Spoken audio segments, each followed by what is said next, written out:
Chosen one, rarity is not spectacle, it is coherence.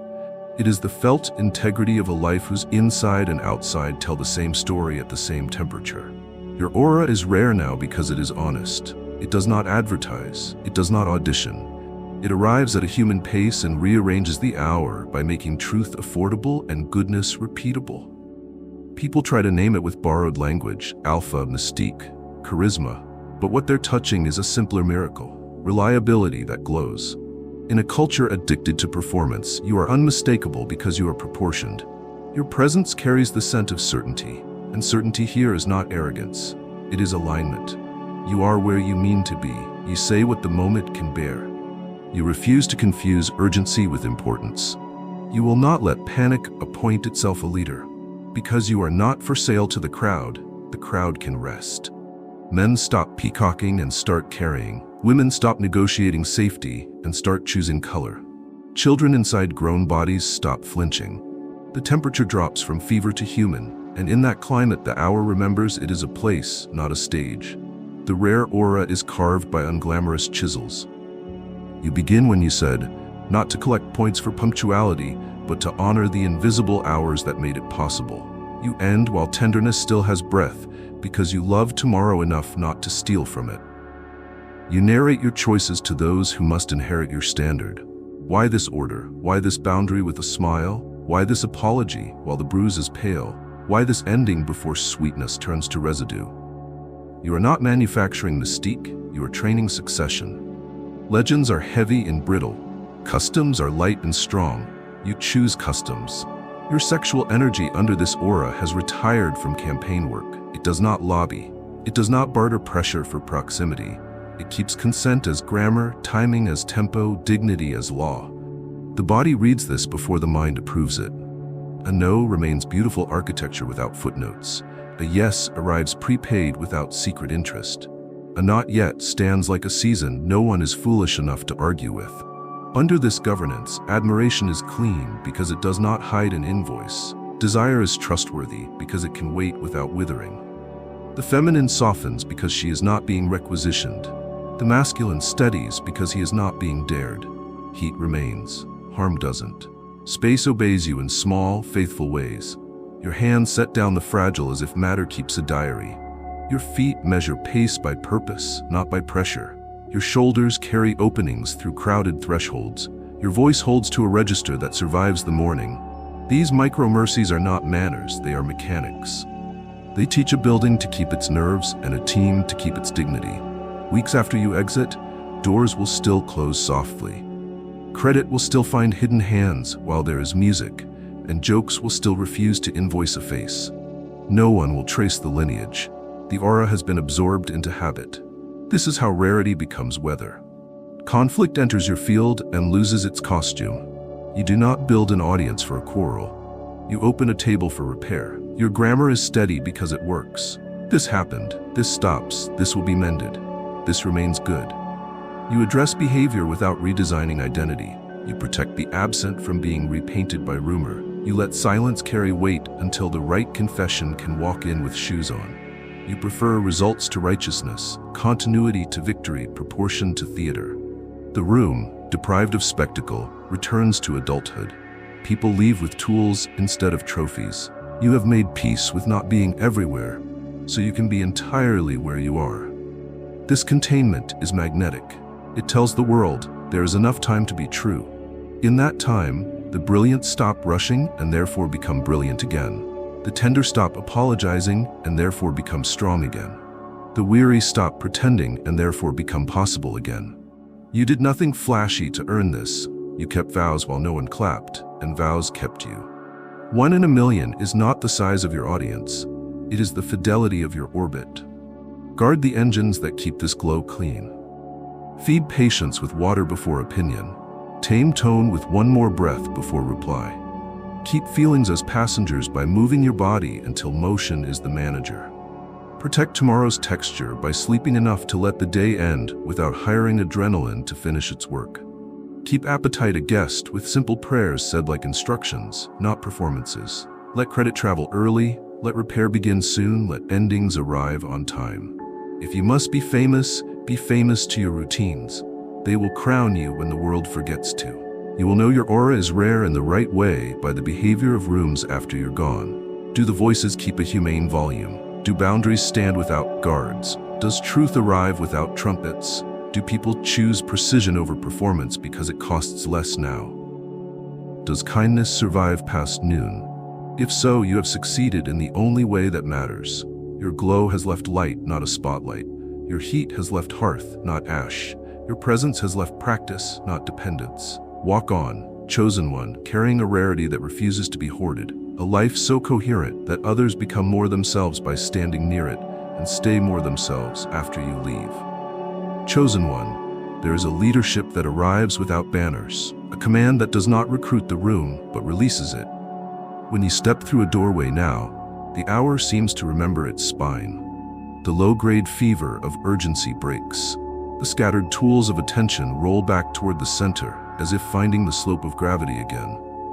You do not do this with volume, you do it with poise. Your stillness is not the absence of motion, but the presence of order. It is a keel hidden beneath the waterline, keeping the vessel true when wind and opinion wrestle for the sails. Others mistake quiet for passivity because they have only seen silence used as punishment. You wield quiet as permission, for truth to arrive at a pace the body can bear, for dignity to remain intact even under correction, for work to start in the right place and therefore finish clean. The way you keep time teaches the room how to breathe. One heartbeat between their last word and your first, and the air resets its metronome. In that small, expensive pause, anger misplaces its costume and returns as information, shame forgets its speech and sits down, and jokes remember their vocation as relief rather than dominance. You do not harvest authority from adrenaline, you withdraw it from presence. Power rented from panic charges interest. Power drawn from stillness pays for itself and leaves change on the table. Because of this, the body across from you stops negotiating for safety and starts generating honesty. You are not forcing anything to happen. You are refusing to let spectacle spend the budget of the moment. Your sexual energy is the current beneath this command, and it is trusted because it is governed. Heat is visible, human, unapologetic, and under oath.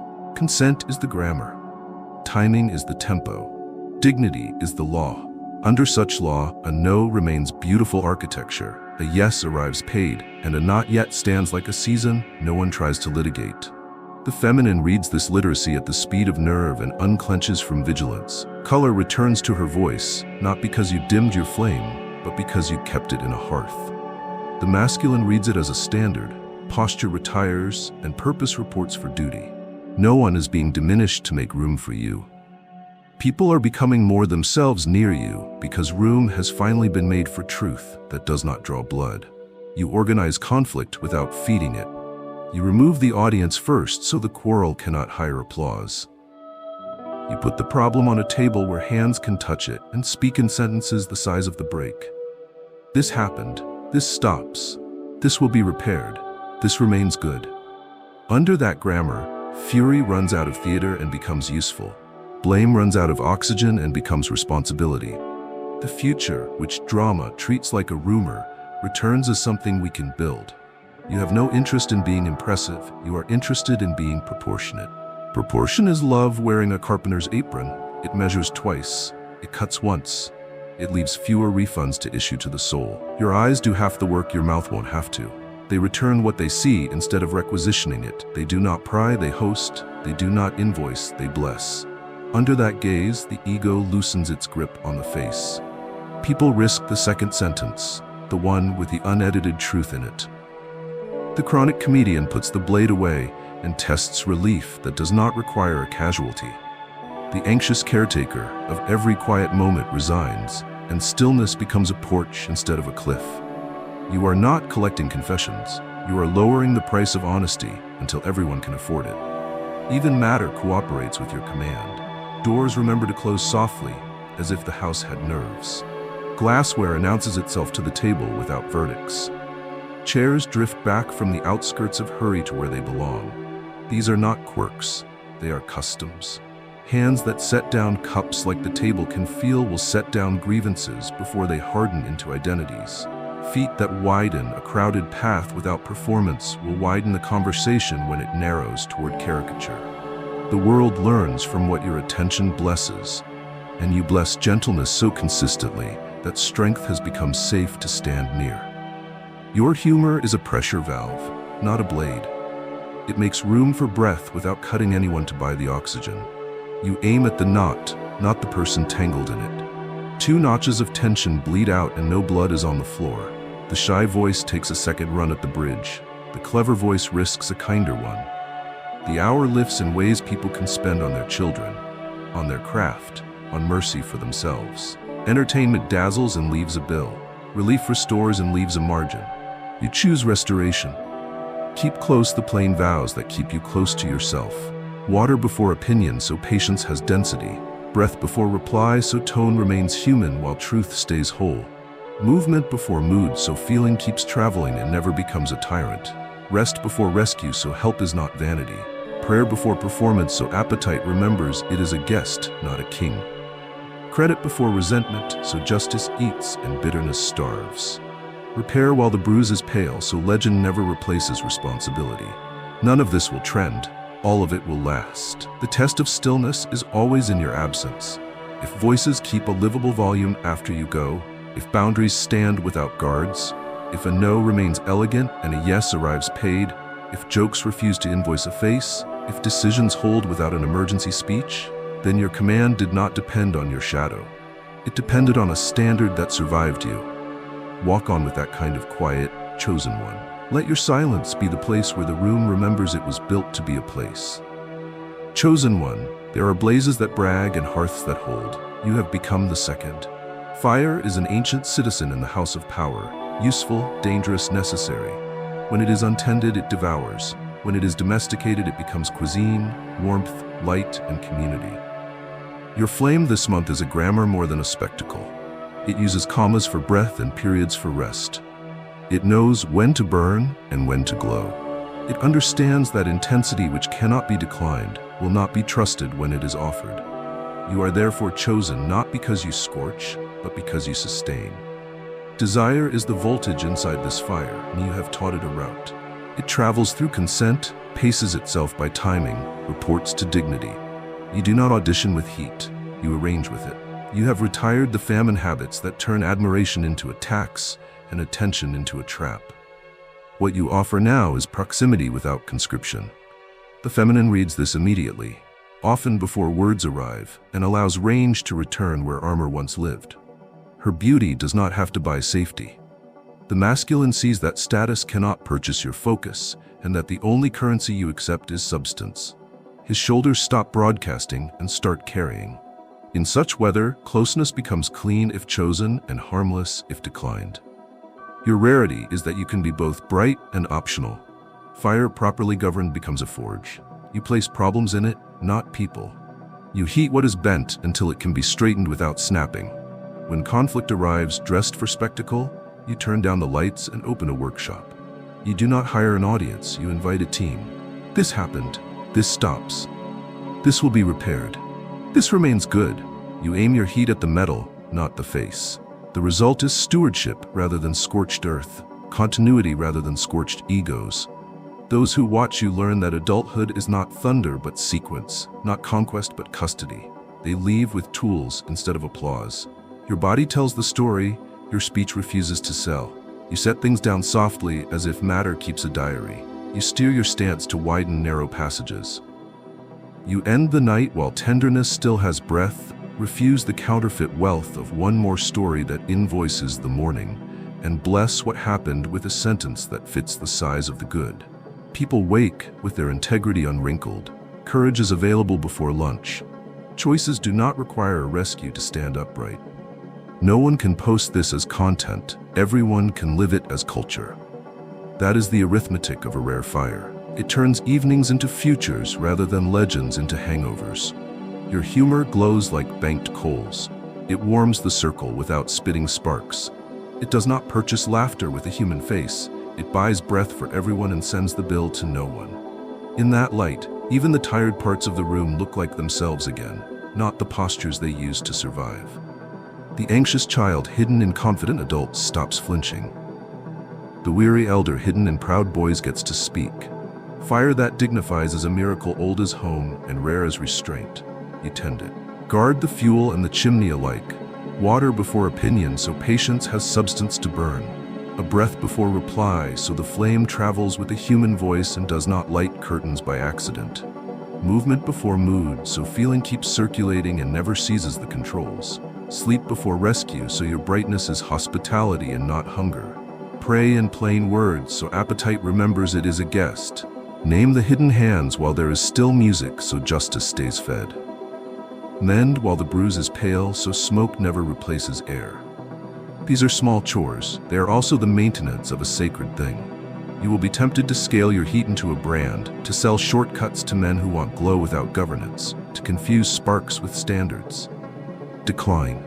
Keep rooms small enough to love and large enough to matter. Share tools rather than mystique. If asked for your secret, hand over this ordinary liturgy. Begin when you said, end while sweetness still breathes. Tell the truth at a human temperature. Let humor relieve without cutting. Bless boundaries as beautiful architecture. Keep desire a guest in the house of your values. Some will be disappointed that greatness hides in chores. Let them be. You will keep a fire that families and futures can sit beside. The proof that your flame is rare will not be the stories told about you, but the customs that remain when you leave. Do voices keep a humane volume? Does a no stay beautiful and a yes arrive paid? Do jokes refuse to invoice a face?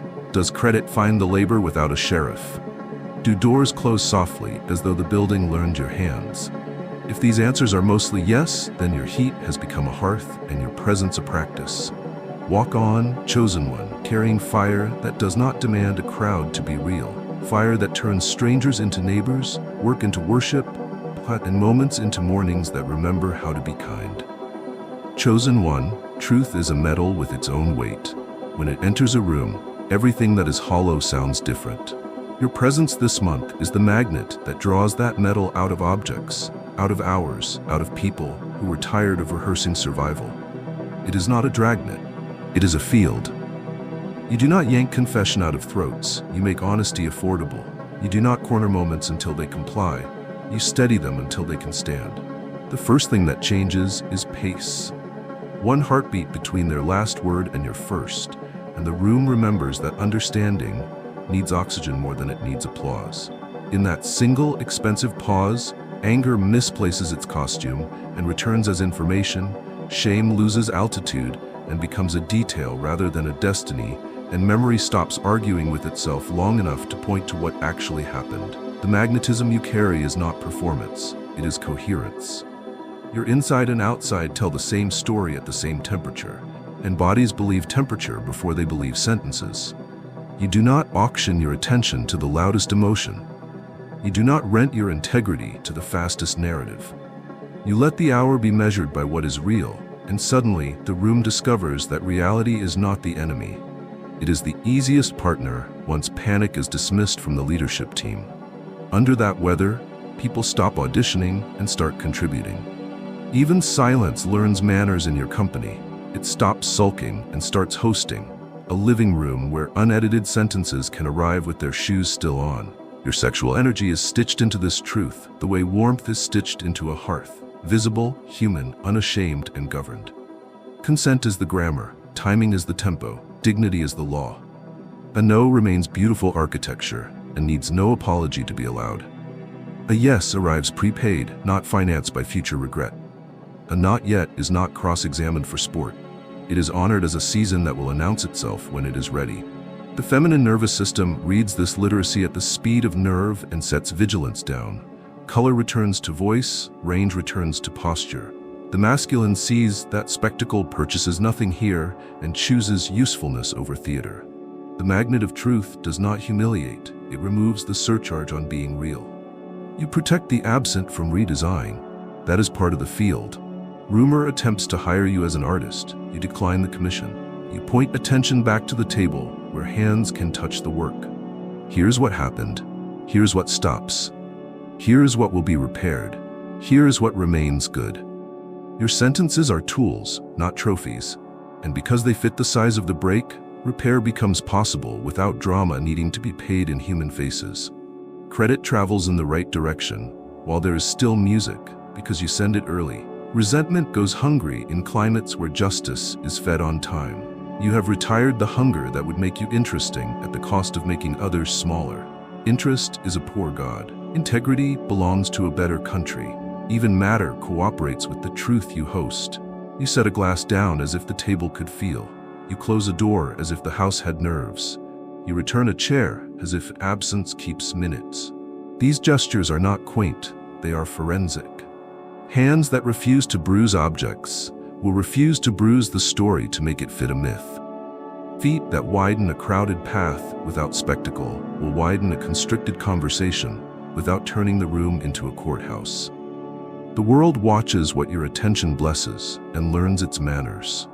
Weeks later, in rooms you'll never enter, someone will let a laugh die because it was about to invoice a face. Someone will end a meeting while tenderness still has breath. Someone will say the plain sentence that saves a morning from needing a hero at noon. They will not know where they learned it. They learned it from your weather. Your humor is also magnetized to truth. It ventilates without puncturing. It finds the knot and loosens it without cutting the rope. Laughter returns breath to lungs that were bargaining with panic. It does not demand a casualty to justify the relief. The shy try a second sentence. The clever try a kinder one. The point is not to be unforgettable. The point is to make decency easy to remember. When humor protects dignity, truth stays in the room longer because it is safe to stand near.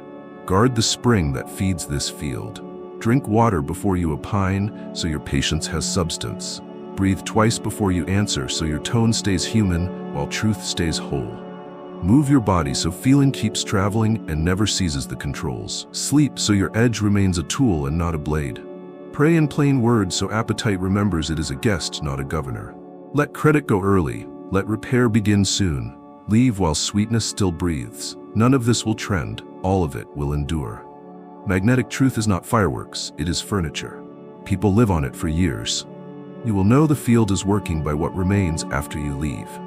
If voices keep a livable volume, if boundaries stand without guards, if a no is still treated as beautiful and a yes still arrives paid, if jokes refuse to invoice a face, if decisions hold without emergency speeches, then the metal you drew out of the hour stayed behind as structure, not as spectacle.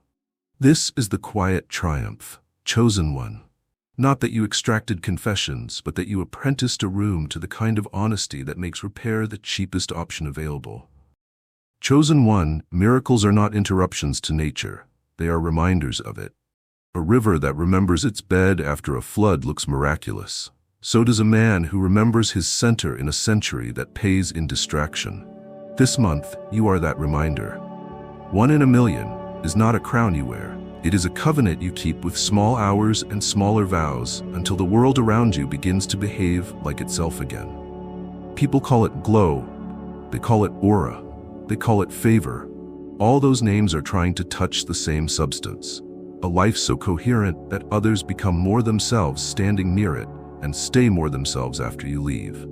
The miracle is not that rooms notice you. It is that rooms need you less because of how you enter and how you go. You begin when you said, because time is a covenant, not a prop. You end while tenderness still has breath, because tomorrow is a citizen with rights. Between those bookends, you let truth travel at a human pace so relationship remains inhabitable after you speak. You keep the grammar that turns weather into climate. This happened. This stops. This will be repaired. This remains good. You correct without redesigning identity. You praise while there is still music. You take responsibility before blame has to become a sheriff. Culture thickens into fairness, and fairness is the only platform that can carry excellence without cracking. Your sexual energy lives inside this miracle like current inside a well-built house, undeniably present, explicitly governed. It does not campaign, it convenes. It does not barter pressure for proximity. It hosts conditions where closeness is clean if chosen and harmless if declined. Consent remains the grammar, timing the tempo, dignity the law. A no is not a cliff. It is beautiful architecture that tells love where to stand and still be love. A yes does not mortgage the future. It arrives with the bill already paid. A not yet is allowed to be seasonal wisdom instead of an obstacle to outsmart. The feminine, meeting this climate, brings range instead of armor. The masculine, recognizing it, brings craftsmanship instead of camouflage. Desire becomes direction because it remembers it is a guest in the house of your values. You practice an invisibility that leaves evidence. The evidence is ordinary. A door that closes softly as if the house had nerves. A chair returned from the outskirts of hurry. A glass that announces itself to the table without a verdict. A meeting that ends on time with enough mercy left for morning. A joke that dies because it wanted to make a face pay the price of laughter. A rumor declined without a sermon. Praise delivered early enough to starve resentment. Apology offered while the bruise is pale. None of these are cinematic. All of them are transmissible. They replicate as custom, which is the humble engine of legacy. Miracles tempt men to scale. You will be invited to brand what should remain human-sized, to sell shortcuts to those who want glow without governance, to turn your customs into slogans and your standards into a campaign. Decline with kindness. Keep your room small enough to love and large enough to matter. Share tools rather than mystique. If pressed for your secret, give the liturgy that refuses to glitter. Water before opinion, a breath before reply, movement before mood, rest before rescue, prayer before performance, credit before resentment, repair before reputation, boundaries as architecture, endings on time. Some will call it boring, you will call it freedom. The world will call it peace and forget to say thank you, which is how you'll know you are working for the right reasons. Your humor participates in the miracle by refusing blood offerings. It lifts pressure by 2 notches and sends the bill to no one's dignity. It is a lantern passed around a circle, not a flare thrown into curtains. People leave lighter in ways they can spend, on patience with children, on precision in their craft, on gentleness with themselves when they miss. Entertainment seeks witnesses. Relief creates stewards. You choose stewards because you are building mornings, not myths. Teach succession without turning yourself into curriculum. Narrate your choices in front of those who will carry the standard next. Why this order and not that? Why this line in ink that will not smudge, drawn without theater? Why this apology before the bruise becomes a personality? Why this ending while sweetness still breathes? Refuse to be irreplaceable. Graduate rooms from your supervision. What survives you is the measure of your miracle. Crowns need spotlights. Customs only need hands. There will be a last time for each threshold you cross, a last door you will close with care, a last sentence that blesses what happened and declines the encore, a last table you will clear while there is still music. You won't recognize these lasts while they occur. That is fine. Treat each as if it might be the last, and you will leave nothing that needs rescuing. People will wake with their integrity unwrinkled. Courage will be available before lunch. Decisions won't need drama to stand. No plaque will carry your name for this. The reward for a living miracle is not fame, it is the sanity you leave behind. Test your work in absence, as you did in presence. After you go, do voices keep a humane volume? Do no's remain beautiful and yeses arrive paid? Does credit keep finding the labor while there is still music? Do jokes refuse to invoice a face? Do doors close softly as though the building learned your hands? If yes, then 1 in a million has ceased to be a compliment and become a culture. If sometimes no, return to the chores that make men durable and try again tomorrow. Miracles, like strength, prefer repetition to spectacle. Walk on, chosen one. Keep your warmth a hearth and your strength a shelter. Keep your word a tool, not a trophy. Keep your endings merciful to mornings. Let the rarest thing about you be that people are more themselves because you were there, and remain more themselves after you are gone. That is a living miracle in a world that keeps forgetting how to breathe. You remembered. You taught remembering, and the rooms learned to hold themselves. Chosen one, desire is a river, and rivers are holy when they remember their banks. What you feel in your blood this month is not a scandal, it is voltage. It hums behind your ribs the way summer hums in late afternoon. Thick, generous, unmistakable. Many will call it attractiveness because they can sense the glow, but not the grammar. You, however, are being taught the language of it. God is not trying to tame you into grayness. He is training you into governance, so that your life can conduct this power without short-circuiting what you are building. Discipline is not the denial of desire, it is its direction. Notice how your body is already a kind of liturgy.